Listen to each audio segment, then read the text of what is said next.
సంసార సాగరమును వెంకటరమణ తండ్రి దాటించువాడవులే తిరుమల రమణ.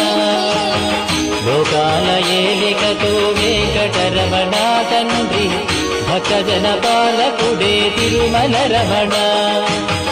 దాసజన పోషకుడే వెంకటరమణ తండ్రి దరిద్రనాశనివే తిరుమల రమణ. అజ్ఞానమేవాపగ వెంకటరమణ తండ్రి విజ్ఞానమిచ్చడివో వెంకటరమణ.